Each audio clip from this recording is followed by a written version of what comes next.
Hi everyone, today I'm going to show you how to recreate the telekinesis mechanic from Control. We're going to make the mechanic of picking and throwing objects with rigid bodies. Let's get started. I've already set up basic first-person controller. If you want one, you can check the GODOT documentation page for that. It's a great starting point. It has a simple capsule shape for the body and a rectangular shape for the feet and a pivot point for the camera. Under the pivot point, I've added a raycast pointing towards -Z. It'll be used to detect an object in front of us. I've also added a position 3D node used to position the grabbed object. The camera and movement code is the one found in the GODOT tutorial. We need to add a few actions to be able to control the character. So under project, settings, input map, add move forward, move back, strafe left, strafe right for the movement. Use whatever keys you want. Add two more actions, pick and throw, for which I've used respectively mouse right click and left click. Finally, add a restart key just for convenience.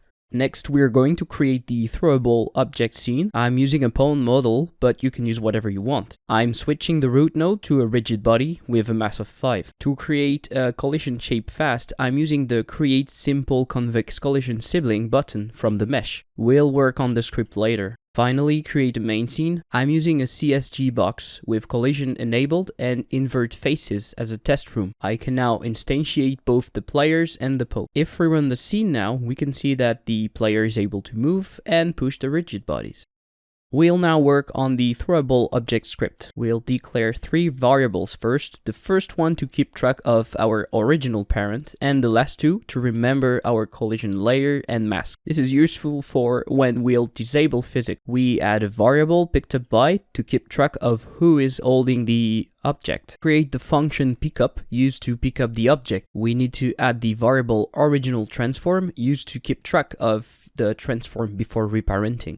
We first make sure we're not picked up by the same parent, otherwise we return. Then, if we are already picked up, we can call letGo. We'll create this function later. We keep track of who is picking us up and also of our transform before changing parent. We disable physics by changing the mode to static and removing the collision layer. Then, we reparent ourselves to the new parent and use the transform we just remembered. Now we can create letGo. This function takes an impulse, which is all zeros by default. In this function, we do the opposite of pickup. We reparent to the original parent, turn on physics again, and finally apply the impulse to be ejected. Because we want the object to fly towards us when we are picking it up, we'll add a few things to physics process. First, we return if the object is not picked up, but if we are, we'll lerp our origin from the original origin to the picked up location. This will result in a smooth movement towards the picked up location. Now in the player script, we add 3 variables. Throw force is used for the impulse on the object. Picked up keeps track of what object is currently held, and collider is the object colliding with the raycast if there's one. At the end of the physics process, we add a check to see if the raycast is colliding, and if he is, we get the collider. Next, if we're firing the pick action, we first make sure we don't have a collider from the raycast. This is the case where we are not looking at an object directly. Next, we get the bodies overlapping the area. We are going to loop through all these bodies and find the closest one. We make sure to have found one and call pickup on it. In case we are looking directly at an object, things are a bit simpler. We simply make sure it can be picked up and we call pickup on it. Finally, if we're firing the throw actions, we want to make sure we have something to throw and then call letGo with the desired impulse. We're using -pickupPoint.globalTransform.basis.z to launch the object in the Z direction of the pick point. If we take a look at our pick point, we can clearly see that the object needs to go in the -Z direction, and that's why we're using the basis of the pick point. Now we have everything we need, so we can launch the scene and test it out. We can grab the objects we are looking at or grab the closest object otherwise, and then we can throw it.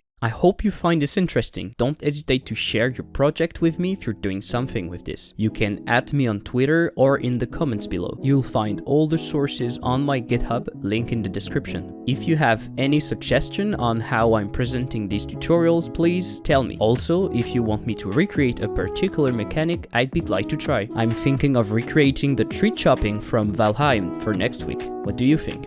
Thank you for watching, see you later, bye!